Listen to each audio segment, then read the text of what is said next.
have ever heard of this gentleman right here? His name is Emil Ratelband. If you've not heard of him, it's okay. He is a Dutch politician. He also is a TV personality in the Netherlands. And he came to fame last year because he was born in 1949, which makes him 70 this year. But last year, he went to the court and said, you know, I think I'd rather be 50. And so he went to the court and he said, I want my birth certificate changed so that instead of 1949, I want my birth certificate to read 1969. And his rationale was, in this day and age, people are changing their names legally, they're changing their genders legally, and so he thought he actually wants to be younger than he is, and he wants to simply say, I'm 50. And he wants the government to be able to recognize that. Interesting, the Dutch judiciary said, yeah, not so fast, and they denied his claim. Would not change his birth certificate from being 70 to being 50. Mr. Ratelband illustrates a worldview that we have around us called postmodernism. And if postmodernism was summed up in 3 words, it would be this right here. Question the answers. Postmodernism is all around you. You have experienced it in all kinds of different ways. And if you don't know the word postmodernism, you know exactly what postmodernism does because you experience it all the time. The post in postmodernism comes from and reflects a change in attitude at the end of the 19th century into the early part of the 20th century, the 1800s to the 1900s. And what it did is it rejected the idea that there were any, what it said, were ultimate principles in life. Postmodernism began to challenge the idea that there was anything that could be known for sure. And part of the reason why it started to react against that idea and against that certainty was the industrialism of the 19th century as well as the rise of Nazism and communism in the 20th century. So out of those world events, postmodernism started to come to the fore and started to claim that ultimate principles cannot exist. And what do we mean by ultimate principles? In a nutshell, postmodernism can be boiled down to essentially 4 different things. And with thanks to Jim Leffel from Zenos Christian Fellowship, this is borrowing off of what he has said. But this is the simplest way to understand what postmodernism is and what it says. Rule number 1 for postmodernism, dovetailing off this idea that there are no universal principles. Rule number 1 for postmodernism is that absolute truth does not exist. Capital T truth in postmodernism does not exist. Everything is relative. And every idea in the world is equally valid. For postmodernism, you can't say the truth because the truth doesn't exist. The second thing that postmodernism suggests then is when it comes to reality, what reality is what I tell you reality is. Reality for me might be different than reality for Betty. And so my reality is what I construct my reality to be. Therefore, when I came out and I told the kids that I was a panda bear, how can they argue with me? Because according to postmodernism, if I say I'm a panda bear, then guess what I am? Thank you very much. I am a panda bear. Postmodernism says reality isn't something that works on us. Reality is what I make it up to be. And I will tell you what my reality is. Postmodernism also says that independent thinking doesn't exist. There are no independent thoughts out there. You, my dear friends, you can't help it.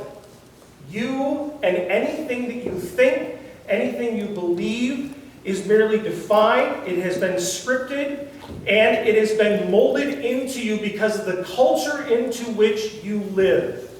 And so you can't help it. Anything you believe, anything you think, and you go, aha, I have a unique idea. Sorry, too late. There is no independent thinking because it's not possible in postmodernism. And when it comes to truth, when it comes to those things that over time we show time and time again to be the same. Proof actually doesn't exist in postmodernism, whether it comes from history, whether it comes from science, and God forbid, if a claim comes from religion in being terms of proof, not possible. And so postmodernism would look at somebody like Sir Isaac Newton and say, thanks for the help, Newton, but guess what? We're just fine. Proof doesn't exist. And so this is postmodernism in a nutshell. And where postmodernism has led us, as we get back to this topic of this road of faith that we're on, and how do we avoid some of these sidetracks and these places where faith should not take us, postmodernism has led us onto a very dangerous fork in the road, and that fork in the road has turned into a multi-lane highway. Postmodernism, as you just heard it, you probably will say, I see that all the time around me. Postmodernism is exactly what we heard just a little bit ago. It turns into political correctness. Postmodernism says, you know what? Randy, do you, man. Whatever is you, and whatever is me, and you go do it, and that's fine. And what postmodernism has done is it's turned into a multi-lane highway of deception where anything goes. Doesn't matter. You do you. I'll do me. And here's the little bit of a trick. You do you and you do me as long as it doesn't go against postmodernism. Because as soon as it does go against postmodernism, now we've got a problem. And so this is where we are. And how did we get on this fork in terms of how we understand the world? Going back to a person we talked about a couple weeks ago, Nancy Pearcey. She wrote a book called Finding Truth. We referenced her book Total Truth a couple weeks ago. And in Finding Truth, Nancy Pearcey goes all the way back to this guy, Georg Wilhelm Friedrich Hegel, going from the late 1700s to the early 1800s. And he is really the guy who put postmodernism on the map. It wasn't postmodernism when he was alive, but the people who began to become postmodern went back to Hegel and said, that's where we find our source. And what did Hegel say? What Hegel said in the early 1800s is that any idea, any piece of art, anything at any point in history is the result of this overarching spirit. German, he called it Geist. And that overarching spirit is the spirit for that particular day and age. And so what happens is that spirit in that day and age will come up with these things that we get manifest as artwork, as ideas, all these kinds of things. And so therefore there are no original or independent ideas because this absolute spirit is the one who's guiding everything. Here's the trick though. The absolute spirit is in the process of evolving. And so the challenge with the absolute spirit is that because the spirit evolves as history progresses, what ends up happening is what's true at one point in history may not necessarily be true at another point in history because the absolute spirit has evolved and has changed, and so truth changes with whatever the absolute spirit decides to do. So you don't necessarily have independent thoughts. The absolute spirit is the one who controls all this, but because the absolute spirit is evolving, nothing necessarily is true from time to time. The deity of the absolute spirit, or Hegel also called it the universal mind, this is the soul of the world. This is what brings these things into being. So, what that means is, and how that has manifested itself into our day and age, is that independent thinking doesn't exist. Because even though you may think you have an original idea, Hegel would say that's just the absolute spirit that's giving you that idea, and the absolute spirit is just expressing itself. And because the absolute spirit is constantly evolving, that means that truth is never something once and for all time. It is always and only partial and relative to the time in which it occurs, because that absolute spirit is constantly evolving. What that also means then is you can't help it.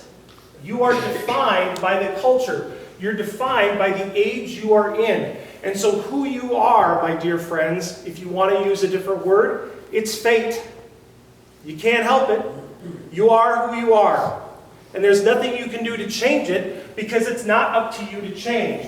And therefore, my dear friends, what that basically makes you is not much more than a robot. According to Hegel and according to postmodernism, what that really makes you guys is automated. You're just playing it out. What did Friedrich Nietzsche say at the beginning of the 20th century? There are no facts, only interpretations. So, you got postmodernism? You understand it? If postmodernism feels like you're trying to nail Jell-O to the wall, let me tell you, trying to boil postmodernism down into something that we can discuss is a really difficult thing to do. Trying to understand and explain postmodernism is confusing. It's frustrating. Why? Because postmodernism is so broad. It's so slippery. Going back to the road of faith motif, I used to see this quite a bit when I would travel into the western United States, and particularly when you're coming through mountain passes and so forth. On the highway, they'll have these little lanes that go off the side of the road. And what those lanes are there to do is, if you're coming down through a mountain pass and you've been braking, tapping your brakes, hitting your brakes, and all of a sudden your brakes start to smoke and they start to give out, they have these things called runaway lanes. And what they're there to do, and it's particularly helpful with trucks, because you don't want a truck with no brakes behind you on a highway, right? And what those runaway lanes do is, if coming out of a mountain pass, you've started to lose your ability to stop and steer yourself safely, these exit lanes exist in order to allow you to go up a hill into soft earth, and it will stop you. It's a safety valve. And so similarly put, what is it that God has done for us that has created a safe exit in this world of postmodernism? How is it that God speaks to us in this world of careening out of control? And what does God have to say into this world of postmodernism? We go back to Exodus chapter 3. And there, God says to Moses, I am who I am. This is what you're to say to the Israelites. I am has sent me to you. Moses said, great, God, you want me to go tell your people that they're going to be freed from slavery? And the first thing they're going to say is, great, who told you to come tell us that? So what am I supposed to say? And this is God's response to Moses. I am who I am. This is what you're to say to the Israelites. I am has sent me to you. That Hebrew word for I am, if you want a little something to kind of help you remember what that is, a mnemonic, if you will, the Hebrew word for I am is Hayah, which you may equate with something you might do in martial arts, right? But that's a way to remember that Hebrew word Hayah means I am. And the point here is that God spoke to Moses. God spoke to Moses in a way that was separate from anything that Moses understood. God spoke to and engaged with Moses and equipped him to go work with his people. 500 years later, God speaks to the prophet Jeremiah. And God says to Jeremiah this, for when I brought your ancestors out of Egypt and spoke to them, I did not just give them commands about burnt offerings and sacrifices, but I gave them this command, obey me, and I'll be your God and you'll be my people. But they did not listen or pay attention. Instead, they followed the stubborn inclinations of their evil hearts. They went backward, not forward. Truth has perished. It's vanished from their lips. And 500 years after God engages in a real way with Moses, what does God say to his prophet Jeremiah?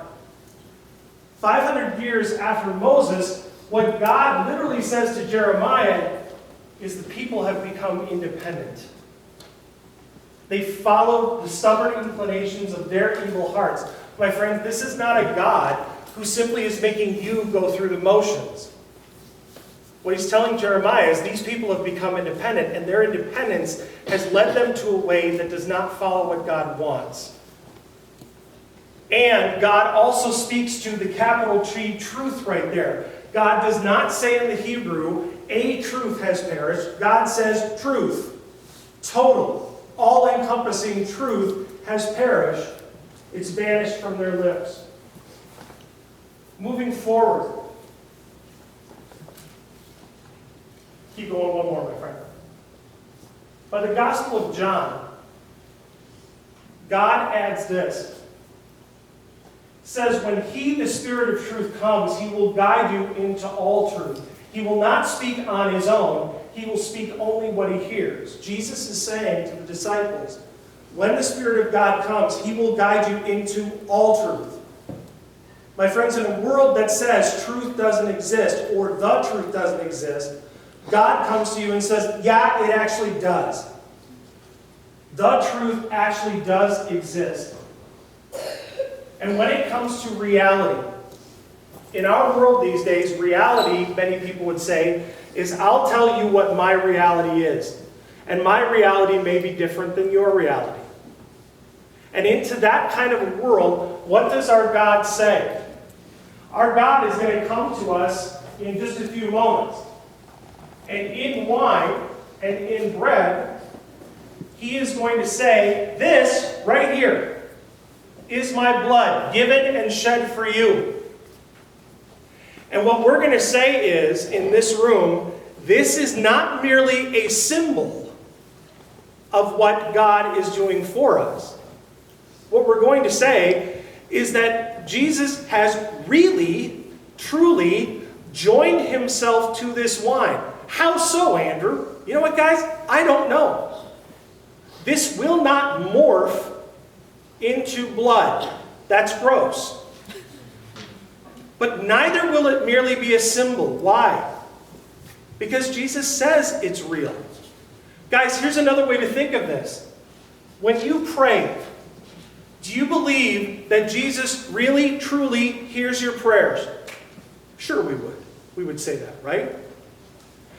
So if you believe that Jesus can actually really hear your prayers when you pray to Him, why not allow Him to do what He says He wants to do and join Himself in real time, in real presence, to this right here and to that bread behind me when He comes and joins us here in a few minutes?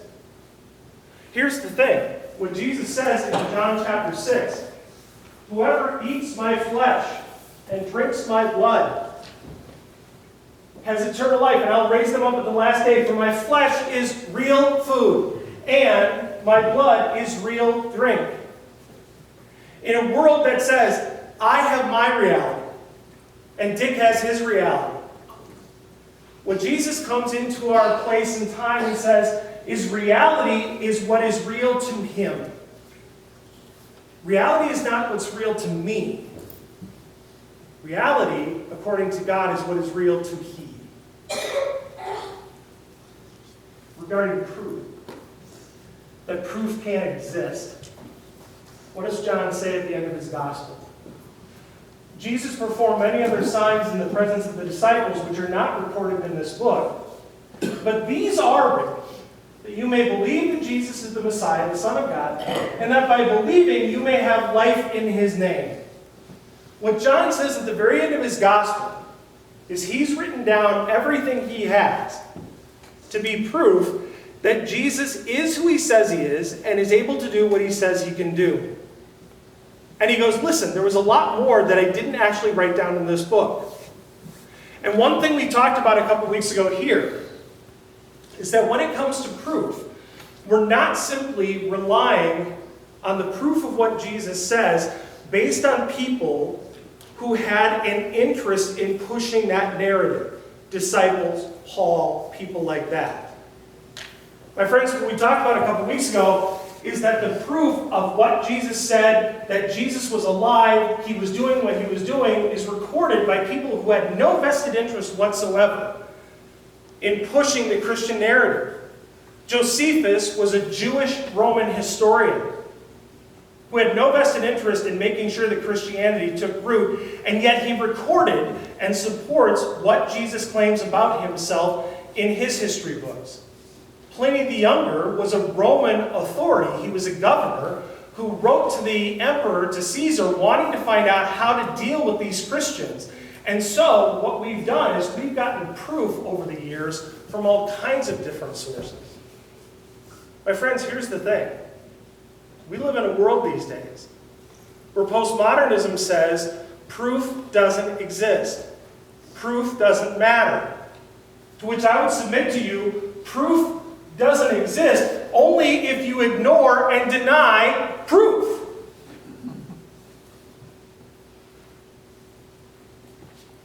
At the end of the day, postmodernism is another of what we call a worldview.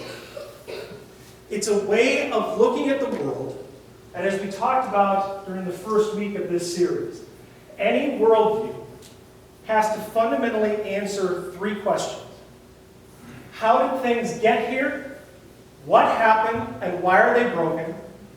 And how do they get fixed? Any worldview has to fundamentally answer those three questions. And a worldview may try to dodge those questions. But worldviews have to answer those three. If postmodernism were a road, postmodernism, I would argue, would look eerily similar to this.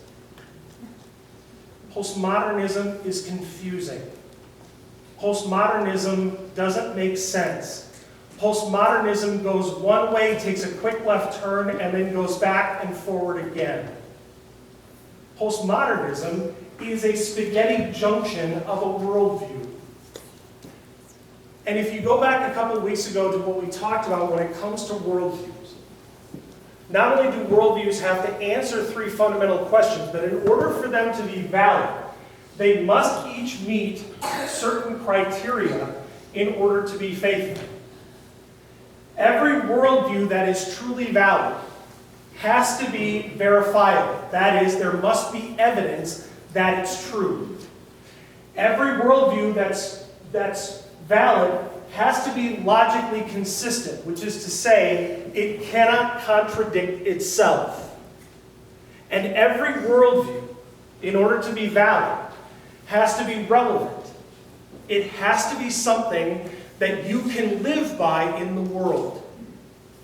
And when it comes to those three criteria, postmodernism fails badly. Based on those three validities, postmodernism fails terribly. Is postmodernism verifiable? No. Because postmodernism changes with every different age by its own definition. It can't be verified because it doesn't stay the same. Is postmodernism logically consistent? No. Postmodernism says there is no truth claim. And that, right there, my friends, is a truth claim. Do you see what I'm saying? It's absurd. To suggest that there's no truth claim is by its very nature a truth claim, which invalidates the fact that it can be consistent with itself.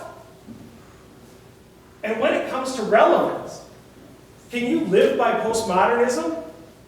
Answer the question for yourselves in this day and age. Can you live by postmodernism? It's a joke. And so what do we do with postmodernism? My friends, what we do is we fight against it with the armor of God. What Paul talks about in Ephesians 6, and particularly what we do, is we defend against it with the shield of faith. Postmodernism is out there these days saying this is how the world must function.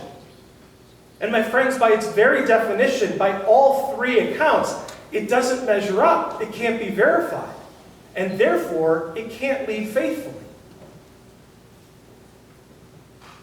If I am versus PM, if God, the great I am, were a road, I'd submit to you that his way would look comfortingly similar to this, right here. And is it perfectly straight and level? No. The dips, they represent our living relationship with our God. My friends, we do not worship a God, we do not have a God who simply sits up in heaven and dictates to us how things are going to be, and we simply are playing out the motions. Nope. We have a God who is in a relationship with us, so much so that at a point in history he finally decided we couldn't get our act together enough to hold up our end of the deal, and he came into our world in human flesh as Jesus of Nazareth, lived, died, crucified, rose from the dead, and now we're talking. Amen? This is what the road of faith in terms of I am looks like. There are dips in it, but that is evidence of our living relationship with our living God. We are not robots, my friend. We have our sin, the dips, and we have his reconciliation, the plateaus and the highs. And from that too, God, as we talked about with the kids, these guys know this stuff already. Is it ketchup, my friends? Yep. Why? Because it's ketchup. Am I a panda, my friends? No. Why? Because I'm not a panda. This is what God has given us, my friend. He's given us a road that has relationship, but it also has simplicity, and it has one way. And that is the way that he's given to us through Jesus Christ. Your biblical worldview, my friends, is absolutely the capital T truth. Why? Because it ticks all the boxes of what a worldview needs to be valid. It is verifiable. There is evidence, as we've talked about. It is logically consistent. It does not contradict itself, ever. And it is relevant. Can you live by the way God has laid out through Jesus Christ? Absolutely. Every day, all day, 24/7, 365. And so into this world, this confusing postmodern world, remember what the great I Am has promised you. And that fundamentally boils down to Hebrews 13:8. Jesus Christ is the same yesterday, today, and forever. By the power of God's own relationship with you through the Holy Spirit, stay on that road always.